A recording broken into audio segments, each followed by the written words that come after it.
Home guard నుంచి DGP వరకు కాకి డ్రెస్ వేసుకునే ప్రతి పోలీసులకు ఈ యంగ్ ఇండియా పోలీస్ స్కూల్ అనేది అత్యంత ముఖ్యమైనది. తల్లిదండ్రులుగా మీరు మీ విధి నిర్వహణలో కుటుంబానికి సమయం ఇవ్వలేక మీ పిల్లల చదువుల మీద సరైన దృష్టి సారించకపోవడము, మీ పిల్లలు బాగా చదువుకుంటున్నా వాళ్ళు చదువుకుంటున్నారో లేదో అనే ఆందోళనతో పోలీస్ సిబ్బంది, అది హోంగార్డ్ కావచ్చు, వివిధ హోదాలలో ఉన్న పోలీస్ శాఖ సిబ్బంది తల్లిదండ్రుల యొక్క ఆలోచన, వాళ్ళ ఆవేదన ఇది.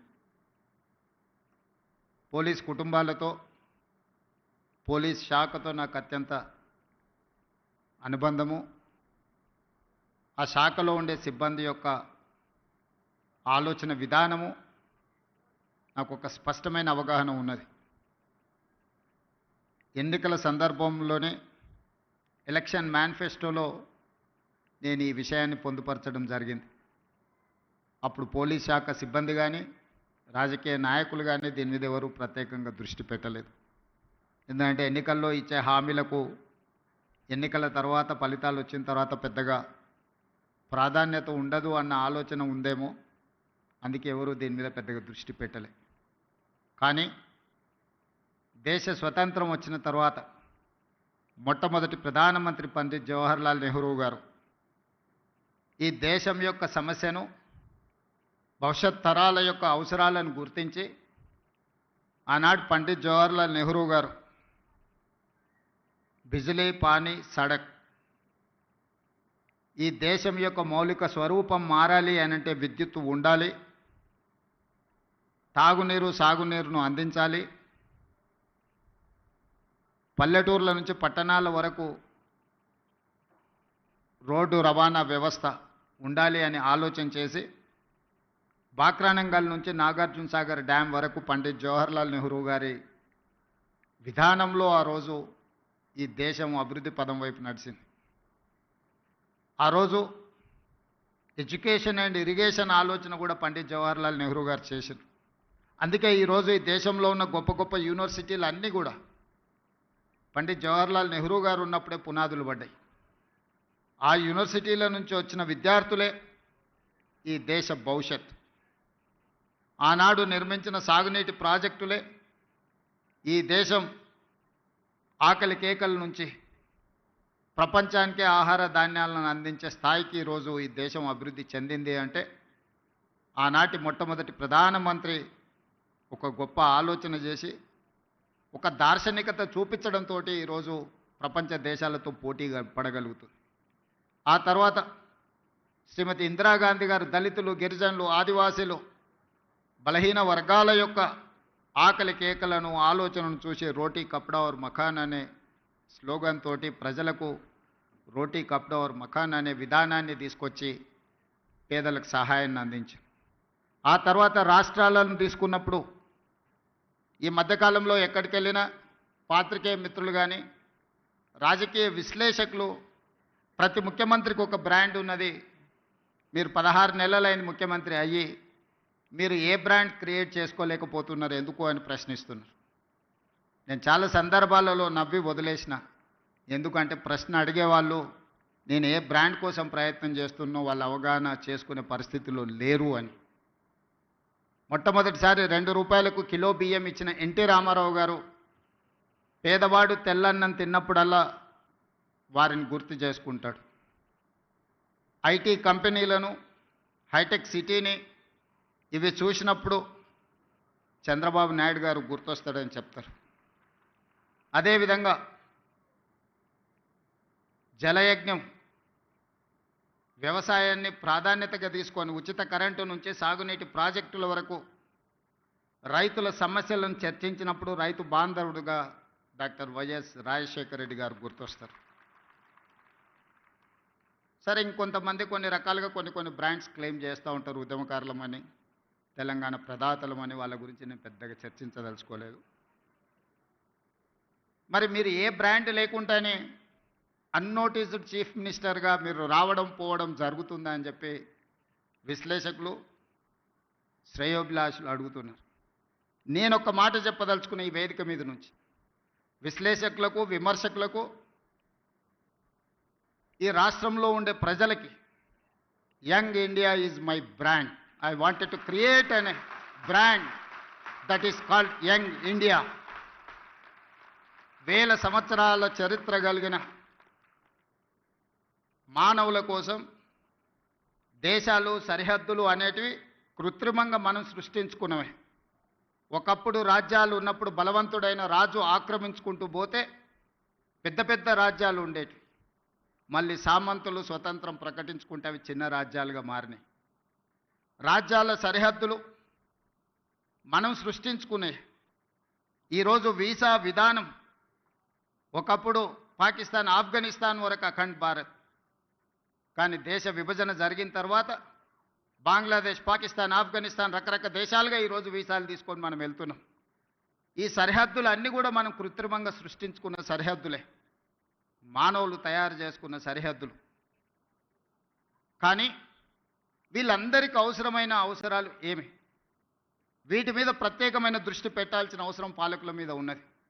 అది రాజ్యాలు కావచ్చు, స్వతంత్ర భారతదేశం కావచ్చు. భారతదేశానికి స్వతంత్రం వచ్చి 75 సంవత్సరాలు పూర్తి చేసుకున్నామంటే this is one of the youngest country in the world. స్వతంత్ర భారతదేశంగా 75 సంవత్సరాలు అనేది చాలా చిన్నది.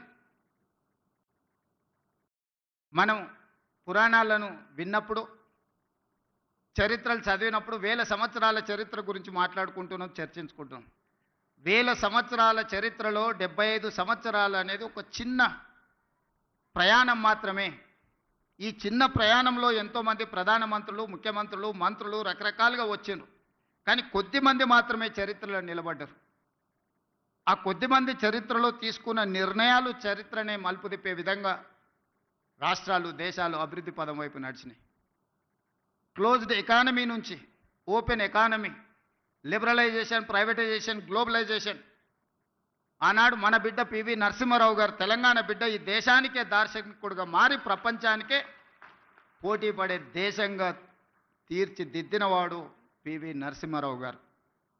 ఈరోజు దేశంలో ఎవరికి ఇష్టం ఉన్నా లేకపోయినా, వారికి నచ్చినా నచ్చకపోయినా పివి నరసింహారావు గారి పేరు తీసుకోకుండా లిబరలైజేషన్, ప్రైవేటైజేషన్, గ్లోబలైజేషన్, ప్రపంచ దేశాలతో భారతదేశం పోటీ పడుతున్న విషయాన్ని ప్రస్తావించలేరు.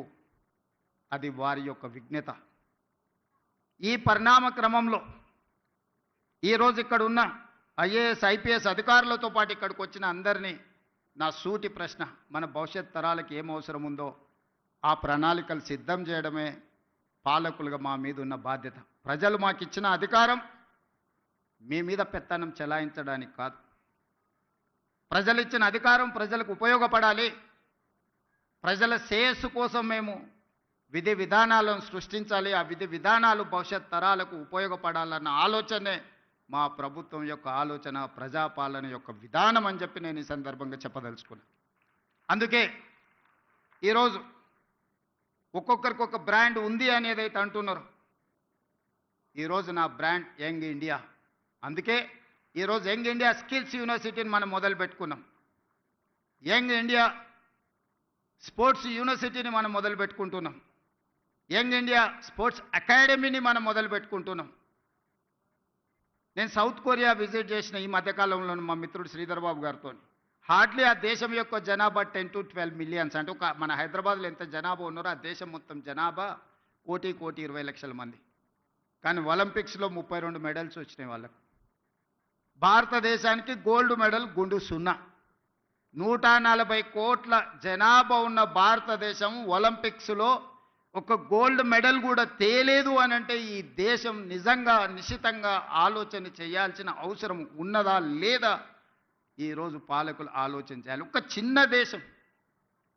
నేను అక్కడ సౌత్ కొరియన్ స్పోర్ట్స్ యూనివర్సిటీ ఒక 30 acres క్యాంపస్, జస్ట్ ఆ స్పోర్ట్స్ అకాడమీని నేను చూడడానికి వెళ్తే అక్కడ ఒక అమ్మాయి కలిసింది నాకు. ఆ అమ్మాయి ఆర్చరీలో 3 గోల్డ్ మెడల్స్ సాధించింది. ఒక కాలేజ్ కిడ్ ఆ దేశం యొక్క ప్రతిష్ట 3 బంగారు పతకాలు సాధించి సౌత్ కొరియాను ప్రపంచ పటంలోనే గొప్పగా నించోబెట్టినప్పుడు 140 కోట్ల జనాభా ఉన్న ఈ దేశం ఒక గోల్డ్ మెడల్ సాధించలేదు అని అంటే నిజంగా ఈరోజు మనం ఏ ప్రణాళికల మీద ఆలోచన చేయాలనో మనందరం విశ్లేషించుకోవాల్సిన అవసరం ఉన్నది. ఇవాళ ఫీ రియంబర్స్మెంట్ ఇతర పథకాలు లేకపోతే మన ఆర్థిక స్తోమత పెరగడం వల్ల తల్లిదండ్రులకు పిల్లల యొక్క విద్య మీద ప్రత్యేకమైన దృష్టి సారించడం వల్ల మన స్పెండింగ్ కెపాసిటీస్ పెరిగినాయి, లేదా మన ఆదాయాన్ని మొత్తం పిల్లల చదువుల కోసమే పెడుతున్నాం. కానీ చదువుకున్న పిల్లలకు చదువుకు తగ్గ ఉద్యోగము వృత్తి నైపుణ్యం ఉన్నదా అంటే లేదు. There is an gap between demand and supply. ఈరోజు ప్రతి సంవత్సరం మన దగ్గర ఉన్న 175 ఇంజనీరింగ్ కాలేజీల నుంచి 1,10,000 మంది ఇంజనీరింగ్ గ్రాడ్యుయేట్లను తెలంగాణ రాష్ట్రం ఉత్పత్తి చేస్తుంది. ఇందులో నాణ్యత ఎంత అని అంటే ఎవరి దగ్గర దీనికి జవాబు లేదు.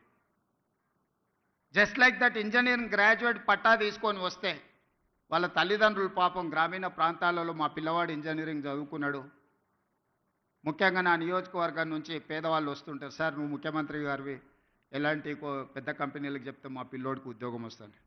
ఆ కంపెనీ వాళ్ళతో మాట్లాడితే వాళ్ళు అతన్ని ఇంటర్వ్యూ చేస్తే ఆయన అప్లికేషన్ ఫామ్ కూడా నింపుకోలేకపోతున్నాడు, సార్ ఏ రకంగా ఉద్యోగం ఇవ్వాలి, మేము ఈ బరువును మోయలేము, మేము ఒక మనిషిని తీసుకుంటే డబ్బులు కాదు, ఆఫీస్లో ఒక కుర్చీ ఫ్యాను ఏసీ అతనికి కావాల్సినవి అన్నీ ఇస్తే ఇట్లా ఒక 10 మంది మా సంస్థలో చేరినంటే మా సంస్థ ఉద్యోగాలు ఇచ్చుడు కాదు, మేము ఉద్యోగాలు ఎత్తుకుంటూ పోవాల్సి వస్తుంది సార్ అని చెప్తున్నారు వాళ్ళు. అందుకే ఈరోజు ఆలోచన చేసి 1,10,000 మంది ఇంజనీరింగ్ గ్రాడ్యుయేట్లను ప్రతి సంవత్సరం తయారు చేస్తున్న తెలంగాణ రాష్ట్రం వాళ్ళకి సాంకేతిక నైపుణ్యం నేర్పించాలి. ప్రపంచ దేశాలలో ముఖ్యంగా మిడిల్ ఈస్ట్ కంట్రీస్లో డెవలప్డ్ కంట్రీస్లో కూడా చాలా ఆపర్చునిటీస్ ఉన్నాయి, కానీ డిమాండ్ సప్లైలో ఉన్న గ్యాప్తో మనం ఏం చేసుకోలేకపోతున్నాం. అందుకే ఆ గ్యాప్ను ఫిల్ చేయడానికి డిమాండ్